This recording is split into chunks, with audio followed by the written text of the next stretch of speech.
Hi there, this is Aaron. Today is Saturday the 16th of November and it's day 32 on the allotment. Now today it's a really misty, cold, almost foggy, not quite, but definitely very humid. I mean, you can feel the moisture in the air. So everything's still very damp. But there is something special that's happened today, because today is the day that the manure arrived. It's not something that I've ordered personally, but actually my allotment committee seem to have got their act together, and they've ordered some, and it's first come, first served. There is more once it's gone, but there's quite a bit there, and I think I can probably make quite a dent in it. So that's what we're going to do today. I've just filled up my first barrow full, and as you can see there's quite a few barrows there. We've got to pay for it. I don't actually know how much it is, but I'm going to leave a note in the little office that we have to say I took this much and so far I've taken that much, and how much do I owe for it. So we're going to get this spread as soon as we can. So this is one barrow full that has been placed on one bed, which is actually my bean bed, and we have a very, very thin covering all the way over. Now I haven't pushed them over my broad beans, because as I understand it, if I do sort of smother my broad beans with manure, that's actually going to kill them because it's too rich and it'll scorch them. So I've put it over the other side, and I think I need more down, but my plan then is to put some wet cardboard on top of that and then more manure on top of that, and so that hopefully then over the winter everything will suppress all the weeds, but also everything can go to work so that I've got lovely rich soil to put my beans in next season. So we're going to fill the barrow up again. Okay, I now have 2 barrowfuls of manure, which has given me a sort of 1.5 to 2-inch layer all the way along here, making sure that I don't actually put it too close to my broad beans, because I deeply suspect that if I brought it any closer to them that it would hurt them. Now what I've done is to put some cardboard on top. So if I then put another layer of manure on top of that, that would be 4 barrowfuls of manure for one bed.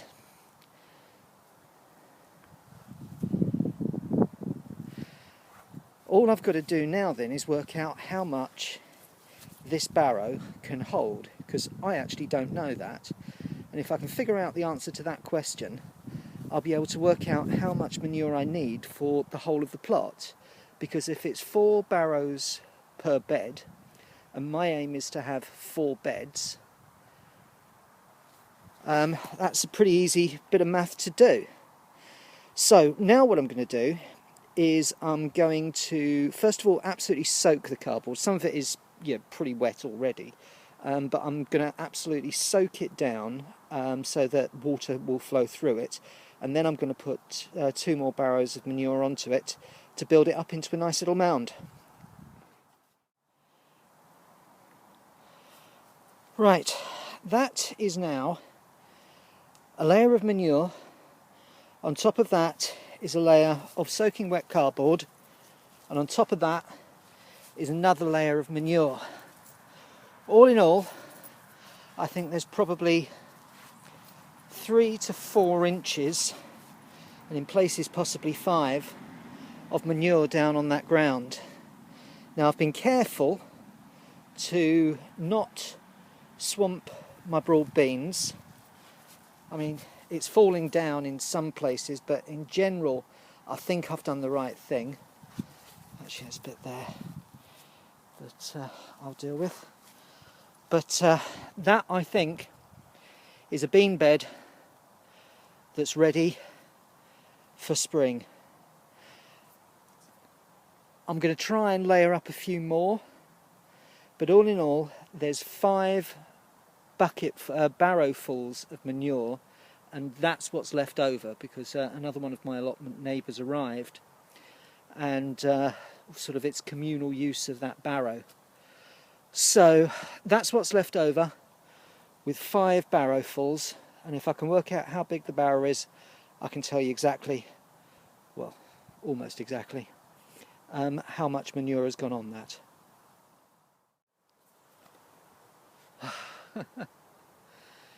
And on that note, I'm probably going to call it a day for Saturday.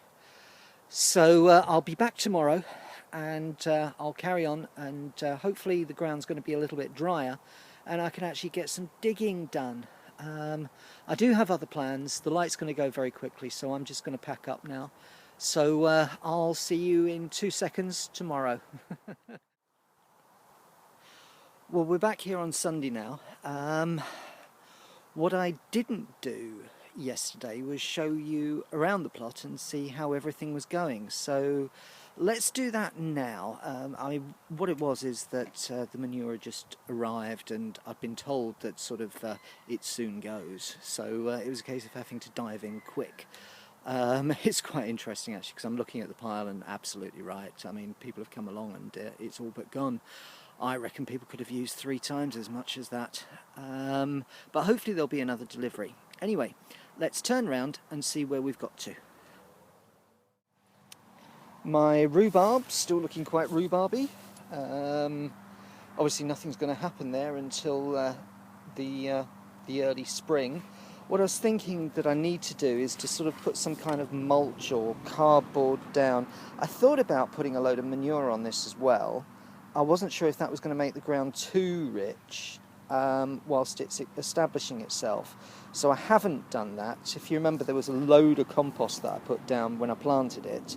So it has got nutrients there to work on. So I'm hoping that just by leaving it as it is and putting a mulch down, that I can suppress any weeds so that when it's ready to, it can spring into life. The last of the raspberries are getting ready. I'm not sure I'll have any left come next week.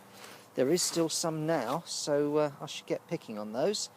But yeah, very pleased with what these raspberries have done. And also, I am now noticing that I am starting to get raspberries further down the canes. So it is not a case of it's just the upper ones that are giving stuff up. So I think that probably settles that argument good and proper. My onions, my garlic, no sign of my carrots yet, but I didn't actually expect there to be. I've got to get in here soon and weed this. But everything there does seem to be sprouting quite nicely. So I'm very, very pleased about that. Let's just see if they get through the winter. And I am so proud both of my broad beans and that I've got this bed done now. The light was beginning to go when I finished it yesterday, but you can see there that really nice broad beans, really lovely bed of manure just waiting for my beans next year, so really pleased about that. Now I've got a load of the manure left on here. Now I do have an issue because it's been too wet now for 2 weeks to get in there, and I mean you can see the mud's really churned up. I mean there are weeds in there, they're just sort of not coming through yet, and so what I was trying to do was to sort of pull them out. But yeah, I'm sliding away in there. It looks like something out of the Battle of the Somme. So what I'm wondering is what I should do is to dig this manure in and just plant the garlic that I've got, because time's really getting on now. This is the second weekend in November. Next weekend is actually my wife's birthday. and that's really not going to go down very well if I spend all weekend up here on the plot. The weekend after we are away, so that potentially brings us up towards Christmas. So what I'm thinking today is that really and truly I should just get the garlic planted, get it in here, get this manure dug in so that it's nice soil, and get those planted as I saw Jamie do. What I'm also thinking is if that is too wet, this isn't. And I saw other people talking about this thing called rough digging. And just lift it up. You're not attempting to get the weeds out, but just lift the ground up. And then as the frost comes, it will make it easier to get the weeds out come the spring. Or if you are going to be doing that, maybe even in the winter, I don't know. So what I'm thinking is maybe if I rough dig another bed here, so that then I'll have 1, 2, 3 beds that are active, and then let winter do its work, so that I'm using the time efficiently. So I think I'm going to have a go at doing that as well. Depends how I get on with my garlic.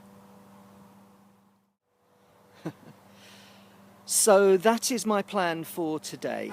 There is lots to keep me busy, and I certainly don't want to waste the time that I have. Far too much of the time I've been spent at the moment has been sort of giving attention to things that in the end didn't work. So I've got to be a little bit smarter in what I do.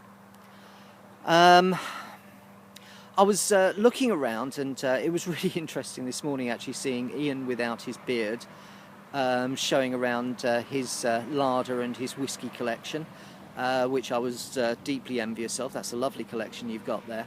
The Balvenie and the Macallan would definitely sit very nicely, although probably not for that long on my shelf. I also, there's another channel that I look at, and I'm not too sure how many of you others are looking at. It's called Michael's Plot. I'll put the address in the comments for the video, the description for the video, because I mean, Michael's done brilliant things. He's just won 2nd place in Best Plot, and I think this is his first year. And what he's achieved in that year is absolutely amazing. Well done, mate. Although he's asking quite a lot of questions, and I look at it and think, God, I wish I knew the answer, and I'm wondering if any of you do. So maybe if you like to see how he's getting on with his plot and what is a prize-winning plot, go over and have a look at Michael's Plot. So, right, I've got a plan. I think I know what to do. It's a very, very hazy day. There's moisture in the air again. I don't know how long before it rains. It's probably going to rain, but I'll get done whatever I can. So I'm going to get on with it. Bye. So here we are at the other end of the bed, and I've started, what I've been doing, because this is really sort of grey, horrible, inert rubbish in this soil, and I mean I don't want to just smother it with manure because that'll be too rich for the garlic and onion set. So what I've done is I've dug little drills, and then I've started to put compost in the drills. And then I've planted, in this case, onions, and in the next one, onions. Now in the next one, that's where garlic's going to go. So hopefully there's enough nutrients there for it to grow. And here is my powerful garlic, the Lautrec White, Isle of Wight variety from Simply Seeds, same place I bought the onions from. Came really nicely packaged, looks like really healthy garlic cloves to put in, so hopefully I'm doing the right thing. So now all of my garlic is in. The first 2 rows here are onions, and then 1, 2, 3, 4, 5 rows of garlic, and then right at the end there, when I sort of finish garlic, I don't know if you can see them popping out, there are 3 more onions. Now what I haven't done here is to put any of those carrots in. It will be very interesting to see the difference between where the carrots are up the top and where these are just onions and garlic down here, and whether we have any problems. Now, there is something else that I noticed, which is that as you go over the compost, and I have to say having compost is the most amazing thing in the world. It makes life so much easier. I wouldn't have been able to do this without compost. But anyway, the compost was getting wetter. Now I know that garlic doesn't mind cold and actually quite likes a bit of frost, but it doesn't like to be wet. For that reason, I'm not actually going to water this. I think there's going to be a frost tomorrow morning, and therefore I think that the garlic will like that. The onions were actually starting to sprout shoots, so I'm hoping that they've got, you know, a bit of a head start and will take really well. So let's see. I haven't dug any further up this way because I need still to dig that soil at the end, and that is about as close as I can comfortably go, so that when I get back to digging I don't disturb what's already been planted. So I don't dare go any further over, but I have now completed my autumn tasks of planting garlic, onions, broad beans and winter carrots. So I'm actually on track. I might not have as many as everybody else. I probably won't have them as well grown as everyone else, but at least I have planted some in the right season, so that next year hopefully we can get something, and it'll be interesting to see what happens. And now what I've done is to finish off and build the cage with the netting over the top. It's the same principle as my other one, and I've learned a lot. I don't know if you remember the video from there, but it took me ages and ages and ages, and pouring rain because the net didn't fit, and I couldn't work out what sort of construction to make, and it took me ages to figure it out, and the birds were watching thinking, yeah, give up, go home, because we want to eat your onions. This time it's gone up a hell of a lot quicker.